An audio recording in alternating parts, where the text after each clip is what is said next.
อันนี้ก็คือเป็นเฮือนของสาวโสดนะพี่น้องเนาะประจำหมู่บ้าน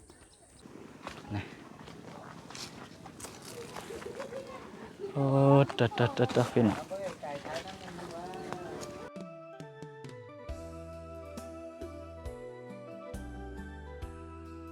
ถามดื่มสมมติว่ามีผู้บ่าวต่างบ้านซะหรือว่าอยู่ต่างประเทศมาลินหาคือว่านี่เนาะมานี่อยู่น้องก็ร่วมน้ำอ่ะถ้าหากว่าเจ้าเห็นเขาเนาะร่วมกันทึกใจกันปุ๊บนี่เจ้าก็ให้เขานอนน้ำอ่ะなんかはนอนได้เนาะなんでในโลกนี่เหลือแต่ผู้อาย3 คนสิเลือกลมผู้ใดลมก็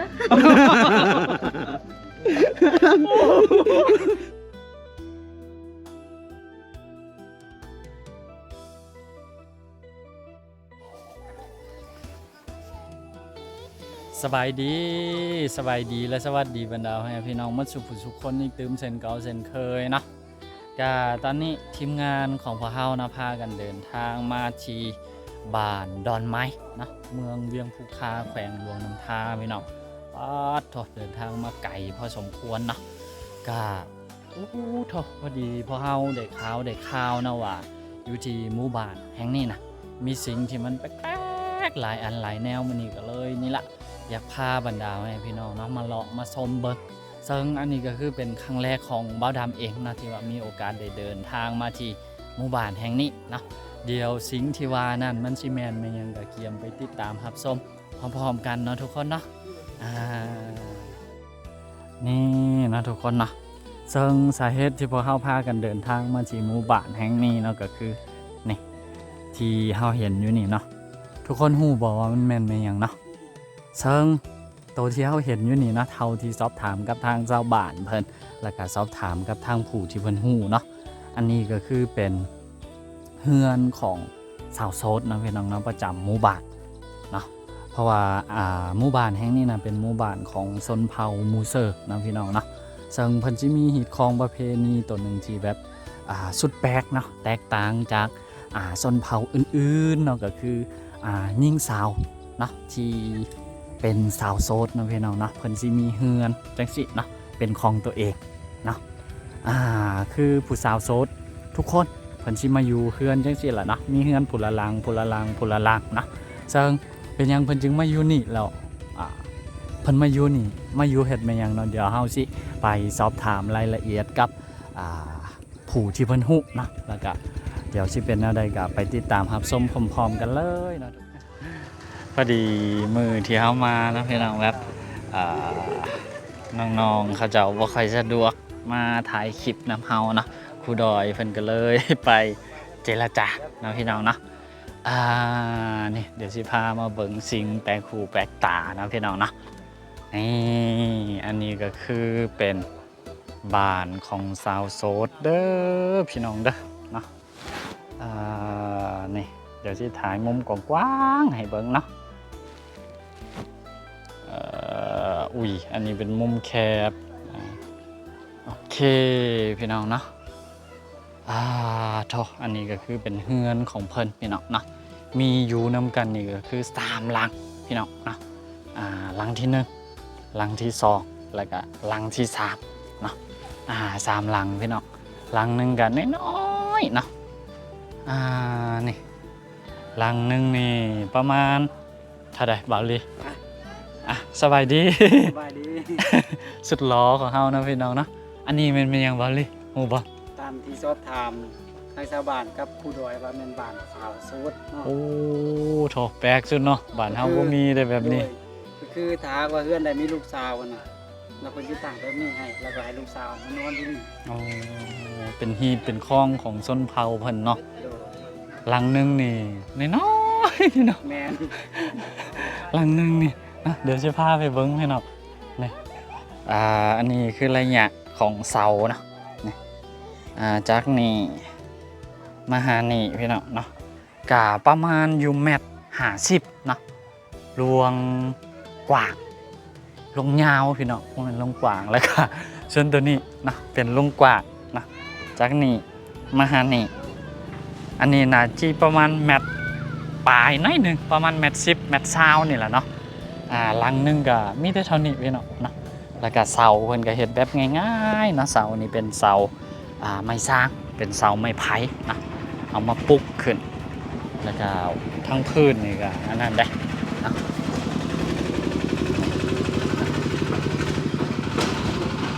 พื้นก็เป็นพื้นไม้เนาะสารแตะสารนั่นไซพี่น้องนะ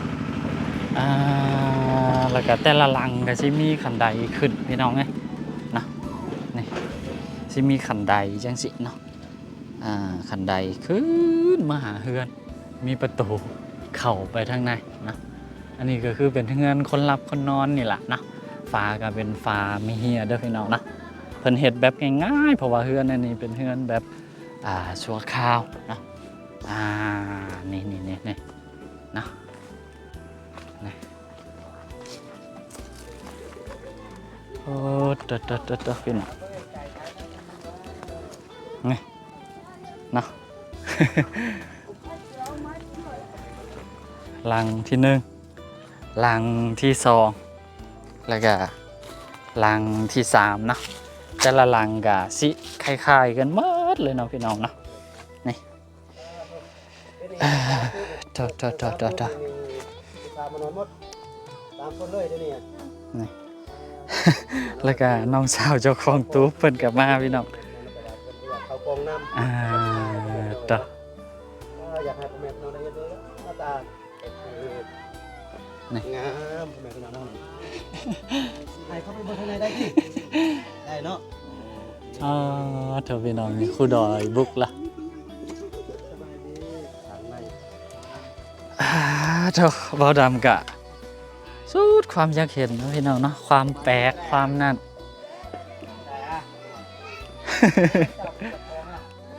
นี่โอ้อันนี้มีขันไดขึ้นอันนึงแล้วมีประตูอยู่2เบื้อง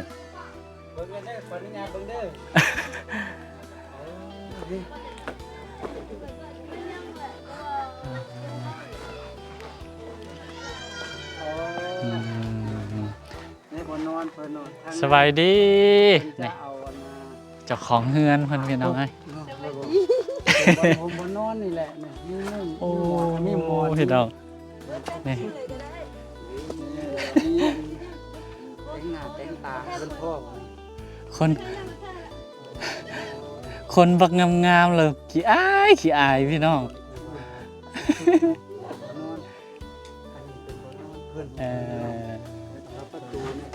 เรานอนปุ๊บเปาลี่ลองเข้าไปบ่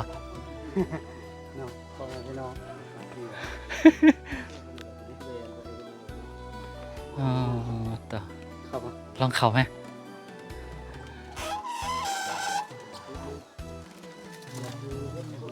พอดีตะกี้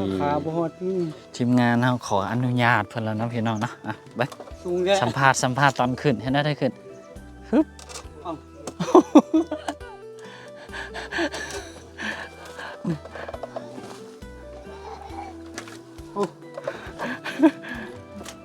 เขาบ่ได้ที่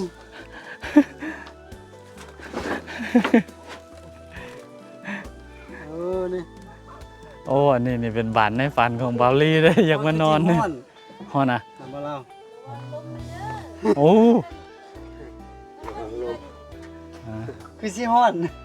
วะบ่ฮ้อนติซุมื้อมันจะมานอนเนี่ยหนาวโอ้ยามหนาวนี่เนาะหนาวติมีคนกดบ่หนาวติก็ฮู้ว่ายามหนาวจะถามพี่น้องโอ้ทางในก็คือบ่นอนทั่วๆไปเนาะพี่น้องเนาะมีผ้าห่มมีผ้ามุ้งผ้ามอนมีประตูคักแน่แต่ละหลังก็คือสิเป็นแบบนี้เนาะเดี๋ยวจะทายตอนมอบเงินเลยหลังน้อยๆเนาะเบาลี่เนาะครูดอยพ่อฮู้ข้อมูลเรื่องนี้บ่โอ้ก่อนอื่นสบายดีกันโอ้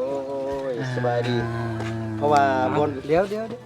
เอาข้อมูลน้องกู้ดอยนี่นี่ โดย แม่นเนาะพี่น้องเนาะ เพราะว่ากู้ดอยเคยมา แม่หลายสิ่งแบบนี้ ที่ใช่กับ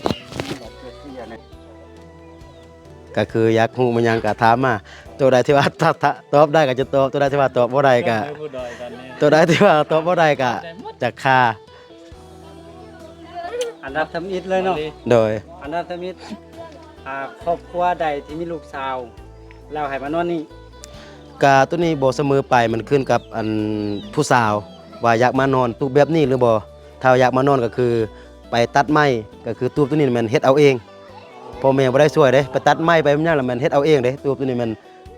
ก็คือผู้เมื่อกี้เป็นเจ้าของตู้เราตัดเอาเองตัวนี้นะเฮ็ดเองเลย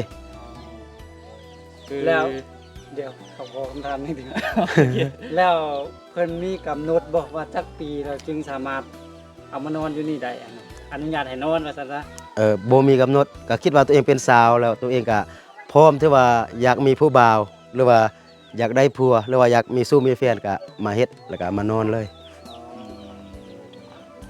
ก็คือแบบสรุปสั้นๆก็คือ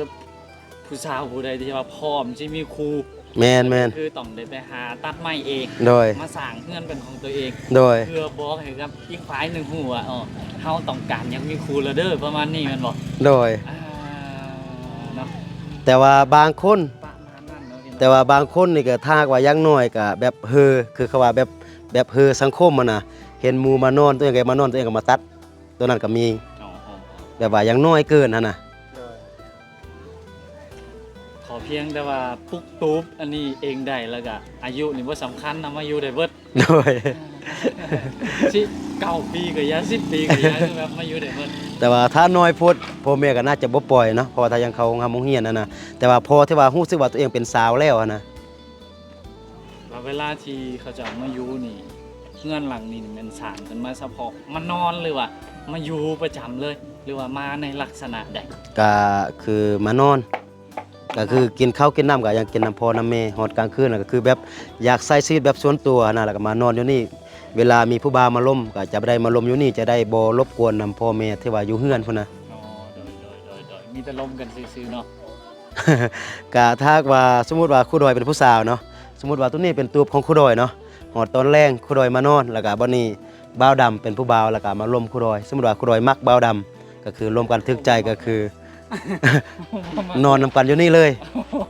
แบบนี้ โดย ตื่นเช้าแล้วก็ไปทางไผทางมัน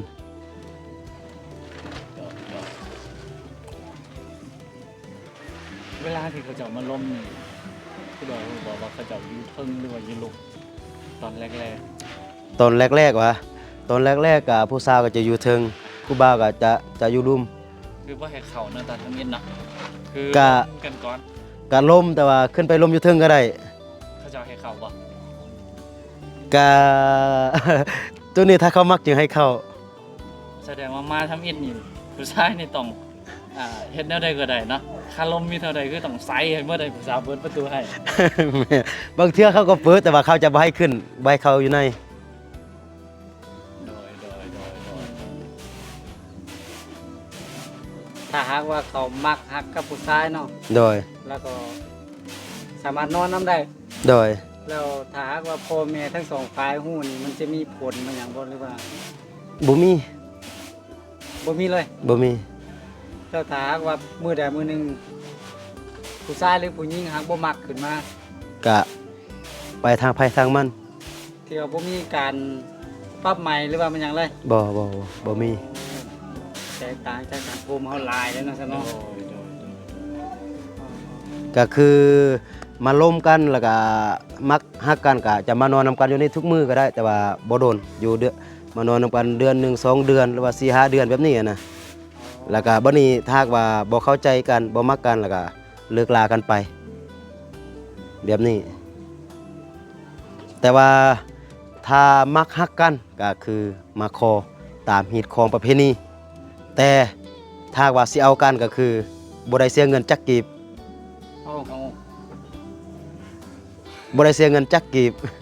แล้วบ่มีการสู้บาสีสู้ขวัญมันหยัง ก็มีแต่ว่าค่าสินสอดอันนั้นมันบ่มี อ๋อแล้วอันบาสีสู้ขวัญค่าสิ้นเปลืองนี่ทางใดเป็นผู้ออก ตัวนี้ก็ขึ้นกับการล้มกัน อ๋อ ตก ของ ลงทั้งสองฝ่ายเห็น โดย เราก็ แต่ว่าค่าสินสอดบ่มี บ่มี เอ้า แต่ว่าหลังจากที่ว่าเอากันแล้วถูกตามฮีตของประเพณีแล้วแล้วก็บัดนี้ถ้าหากว่าบัดนี้บ่มักกันบัดนี้นะอยากปะอยากห่างกันนะสมมุติว่าฝ่ายใดอยากปะก็คือฝ่ายนั้นต้องเป็นฝ่ายแต่งบัดนี้ ไปเสีย แม่นสมมุติว่า โอ้ ผู้หญิงบ่อยากเอาผู้ชายก็ต้องได้เสียผู้ชายผู้ชายบ่ได้ผู้หญิงก็ต้องได้เสียผู้หญิงแบบนี้นะจะปรับใหม่ตอนที่ว่าห่างแต่ว่าก่อนเอากันนี่จะบ่มีจะเป็นแบบนี้ เราคือจังสิเวลาผู้สาวเขาเจ้ามาต่างเงินจังสิบอกให้อีกฝ่ายหนึ่งฮู้ว่าเขาเจ้าต้องการมีคู่ครองแล้วเด้อสิล่ะสมมุติบ่าวดำเป็นผู้บ่าวต่างบ้านหรือว่าอยู่ต่างประเทศก็ดี โดย เห็นแล้วอยากมันหลอกมันลิ่นจังซี่เด้ได้บ่ ได้ หรือว่าได้เฉพาะแต่คนอยู่ในบ้าน บ่จำกัดได้หมดต่างบ้านต่างเมืองได้คือกันคะแนนแต่ว่าผู้สาวอนุญาตก็คือขึ้นมานอนได้มาลมได้ ทุกสิ่งทุกอย่างก็หน้าตามีส่วน โอ้ คือจังคุโดนี่บ่โลนี่บ่ได้ขึ้นแหละ แต่ว่าเห็นผู้ดอยขึ้นไปนี่หลายรอบแล้วได้เนาะ เห็นได้ เพื่อความบันเทิงพ่อแม่พี่น้องเนาะ ก็เสียดายที่ว่าทั้งเจ้าของเฮือนเพิ่นเนาะบ่มาสัมภาษณ์นำเฮาเพราะว่าเพิ่นว่าเพิ่นอาย โดย เพราะเพิ่นเห็นคลิปก็มีหลายแต่ครั้งหลายคราวเนาะที่ว่า โดย ทางยูทูบเบอร์มาถ่ายแล้วก็ลงไปทางโลกโซเชียลแล้วก็เพิ่นว่าเพิ่นอายเนาะ โดย ไปทางใดไปก็รู้จักนะ โดย เพิ่นดังอะนะ โดย โดย เพิ่นก็เลยว่าบ่อยากเข้ากล่องน้ำเฮาในมื้อนี้เนาะก็เลยเอาข้อมูลนำผู้ดอยนี่แหละบวกกับนี่สภาพตัวจริงนี่ให้พ่อแม่พี่น้องได้รับรู้นํกันเนาะ โดย อันสุดท้ายมันของน้อง น้องสาว ของเพิ่นแล้วอันนี้มันของอีกผู้หนึง โดย แล้วอันนี้มันของน้องแก้มนี่ โดยโอเคเนาะน้องเพิ่นอายเนาะก็จะประมาณนี้พ่อแม่พี่น้องเนาะก็คือเป็นเจ้าของตูบหรือว่าเจ้าของเฮือนหลังนี้พ่อแม่พี่น้องเอ้ยเนาะได้อยู่ที่บ้านดอนไม้เฮือนสาวโสดพ่อแม่พี่น้องเอ้ย โอเค น้องมันขึ้นมานั่งนี่เนาะบ่อาจสิลมน้ำน้อยเดียวแล้วอาจจะเอาเงินอัน FC ให้แม่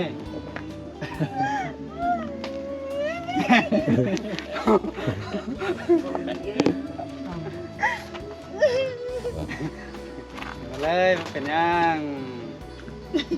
ก็จะเขาจะเล็กทาง ผู้เห็ดทางคนนี้อันนี้น่ะ โมมันลงมัน อันนี้โอ้มันฮักเนาะ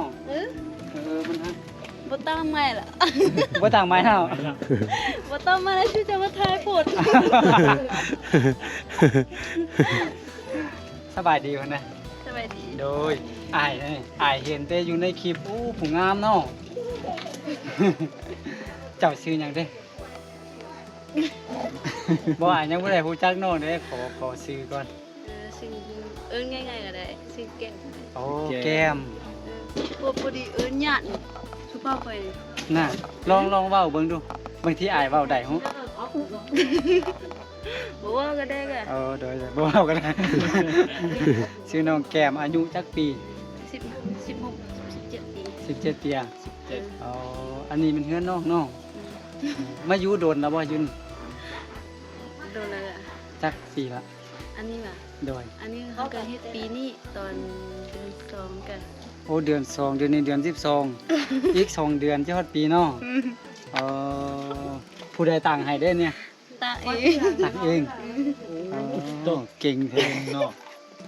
เอ้าไม่เจ้านี่น้องไปตัดเองบ่ล่ะ ตาเองเบิดทุกอย่าง แล้วอันเฮือนน้อยนี่หมายความว่าถ้าเฮาอยากได้แล้วเฮาตั้งเองพ่อแม่บ่ช่วยเนาะ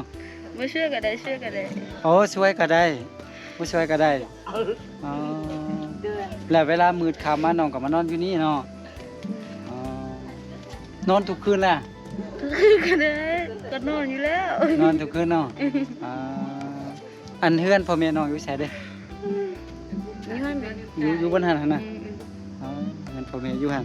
เดี๋ยวนี้น้องของน้องอันนอนเบิ่งน้ำ เดี๋ยวนี้เพิ่นไปใส่ เราอายเลย โอ้ลาวอาย อยู่ลุมพุ่น เราบ่กล้าออก โอ้อยู่ลุมพุ่น โอ้เสือขาวอยู่ลุมพุ่น อ๋อสบายดีน้องสาว มาพี่ มาพี่คือกันเนาะคือกัน บ่ขึ้นแหละ บ่คือเอื่อยหรือน้องงามก่อน วู้แหละ งามคือกันผู้ใดก็งามหมด กะอันนี้ตัวนี้นี่เฮาไปตัดเองเบิดเนาะอืมอยู่บ้านเฮามีหลายหลังบ่ คือสิมีอยู่แต่ว่าคือสิมีอยู่นะก็บ่ฮู้ก็ไปลง อ๋อ บ่มักเที่ยวนี่มักเที่ยวนอกโลก มีแต่อยู่เฮือนแล้วก็อยู่นี่เนาะนี่อ้ายขอถามคำถามหนึงเฮาตากอันนี้นี่เพื่อหยังเด้ เพื่อความแบบสบายใจและสะดวกนี่สะดวกกันแบบ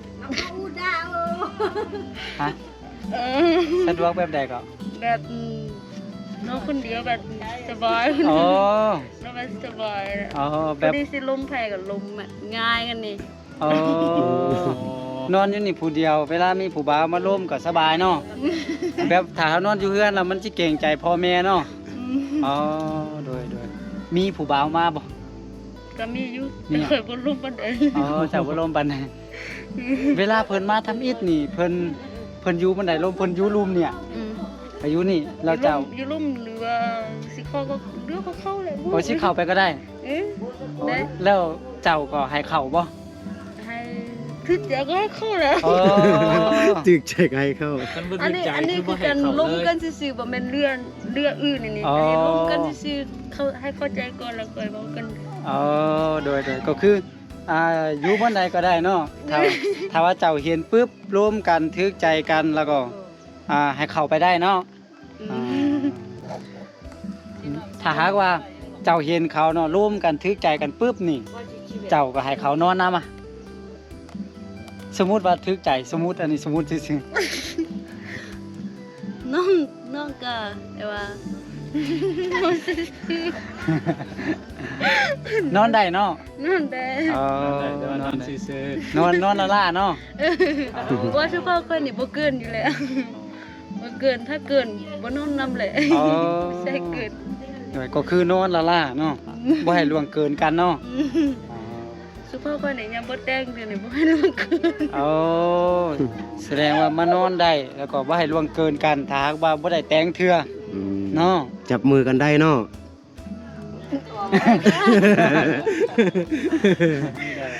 ได้ ถ้าว่าทึกใจกันปุ๊บเราแม่นผู้หญิงหรือผู้ชายไปบอกพ่อแม่น่ะว่าข่อยมักผู้นี้แล้วให้พ่อแม่มาเขาเว้ามาว่าให้เอากันหั่นน่ะแต่งงานกันหั่นน่ะ ทันได้ก็ได้แหละ เอาทางใดก็ได้เนาะสมมุติผู้ชายไปบอก สมมุติว่าผู้ชายไปบอกพ่อแม่เราผู้หญิงบ่พร้อมดูซั่น บ่พอก็ท่าแหละ ว่าเขาต้องร่วมกันก่อนเนาะ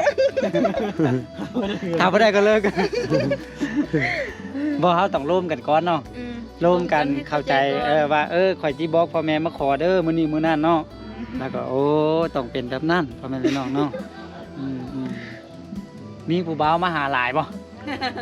บ่หลายปานใด บ่หลายปานใดแสดงว่ามีอยู่ แสดงว่ามีอยู่ เบิ่งทั้งลุมนี่เรื่อง อันนี้จนฮักเนาะ มาบๆอันนี้จนฮัก บ่มันดุกนะนี่ อันนี้มันดุกได้บ่แม่นอันอื่นมันดุกก็ฮักเนาะมันดุก โอ้ยน้องกับคุณฮักเด้กัน แม่น เป็นธรรมดาแหละ บ่บางครั้งเขามาเขาก็มายืนอยู่ที่นี่แล้วก็ตีนอนุญาตต้องตีนเหยียบที่นี่หั้นนะแล้วก็ บางทีก็สิมี ผู้ชา บาง ย คน ผู้ชาย ที่แบบ นักเลยเนาะผู้ชายเนาะ น้องก็อาจสิบ่สนอกสนใจนั่นก็ใจหายก็เหยียบฮักก็มี บ่ปานนั้นน่ะอันนี้ค่อยเหยียบเอง อันนี้ค่อยเหยียบเองบ่แม่นผู้บ่าว นี่ แน่นอนว่าผู้บ่าวบ่ให้ขึ้นอยู่แล้ว อ๋อ ฉันมีผู้บ่าวมาหาน้องแล้วน้องบ่ล้มคนนี้บาปเลย นี่อ้ายถามดื่มสมมุติว่ามีผู้บ่าวต่างบ้านซะหรือว่าอยู่ต่างประเทศมาลิ้นหาคือจังว่านี่เนาะมานี่อยู่น้องก็โลมน้ำอ่ะ สมมุติกลางคืนเนาะอยู่น้องนอนอยู่ในเนาะ บ่เคยรู้จักกันบ่เคยเห็นหน้านี่บ่รู้ บ่โลมอ่ะ ซัมสุอ้ายนี่บ่รู้จักเรื่องนี้ โอ้เฮาต้องมาทำความรู้จักกันตั้งแต่ตอนสวายก่อนเนาะเห็นหน้าเห็นตากันเนาะ แล้วจึงตอนแรกมาเรามาเอิ้นเราก็เฮาฮู้เสียงเราได้เนาะเราก็ร่มได้เนาะ เฮาต้องฮู้ว่าคนเนี่ยเป็นได้แบบได้ อ๋อ ก่อนไปลง โดยถ้าว่ากลางคืนมาเรามาเอิ้นจะนี่บ่ร่มเลยเนาะแบบเฮาบ่ฮู้เลยเนาะ เลย อ๋อ ย่างนี่ อย่างนี้ผู้บ่าวผู้นี้ก็เป็นผู้สาวนี้เนาะ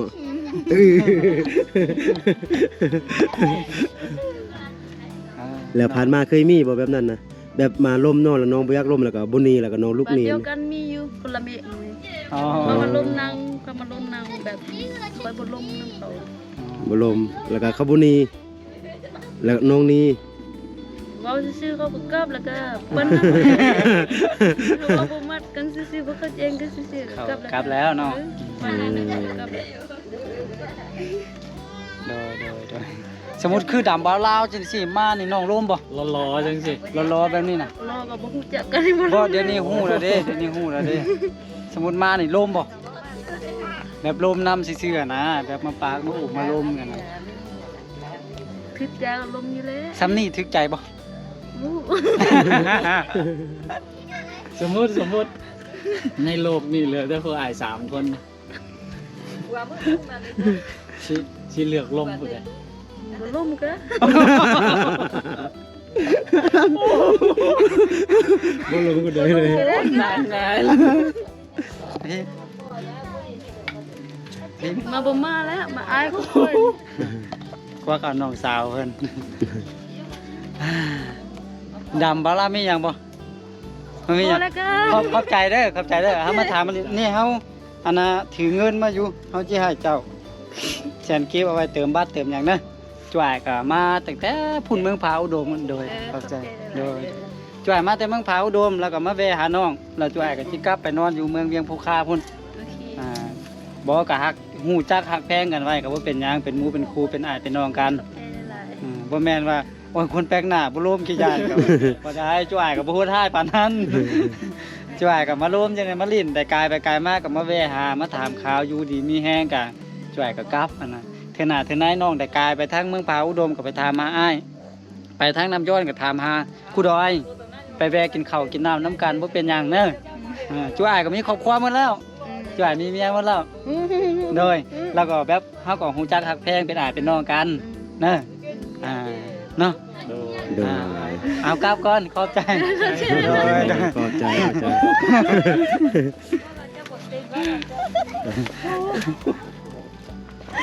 เอาดูพ่อแม่พี่น้องเอ้ย หน้าบ่ถึงเลยบ่ลม มืดโลกนี่มีแต่อันน่ะถ้าเหลือคนคือจังบาลีคู่ดอยดำบ่าวลาว บ่ลมเลย บ่ลมเลย เอาบ่ล้อบ่ได้ปะ ยังบ่ฮู้ตัว ซ้ำนี่น่าจะฮู้แล้วบ่ น่าจะฮู้คำแรกแล้วนะบ่ลมนี่น่าจะฮู้แล้วนะเนาะ ก็บ้านแล้วก็โอเคเนาะทุกคนมาฮอนนี่ก็พอดีไมค์ของเฮามีปัญหาเนาะความจริงก็มีปัญหาตั้งแต่ต้นคลิปพุ่นแหละแล้วก็เสียงที่ทุกคนได้ยินเนาะตอนสัมภาษณ์สาวโสดก็คือเป็นเสียงที่มาจากกล่องของทางเบาลีเนาะกล่องของเบาดำมีปัญหาพี่น้องเนาะก็สำหรับการเดินทางมาที่หมู่บ้านดอนไม้เมืองเวียงภูคาแขวงหลวงน้ำท่ามื้อนี้เนาะก็คือเป็นครั้งแรกของเบาดำที่ได้เดินทางมากะประทับใจเนาะพี่น้องเนาะประทับใจในหีดคองประเพณีของเพิ่นก็ถือว่าเป็นประสบการณ์ใหม่ๆเนาะที่ได้มาสัมผัสได้มาเรียนรู้วิถีชีวิตประเพณีที่แตกต่างเนาะซึ่งในความแตกต่างมันก็เต็มไปด้วยความหลากหลาย ความหลากหลายต่างๆก็เต็มไปด้วยความสวยงามของประเพณีแต่ละท้องถิ่นแต่ละบอนเนาะก็สำหรับ EP นี้ก็สั้นๆซ้ำนี่นะพี่น้องนะผิดพลาดประการใดก็ต้องกราบขอโทษขออภัยหลายๆนะสำหรับคลิปนี้พวกเราทั้ง3คนขอตัวลาไปแล้วเด้อพี่น้องเด้อพบกันใหม่ใน EP ต่อไปสบายดี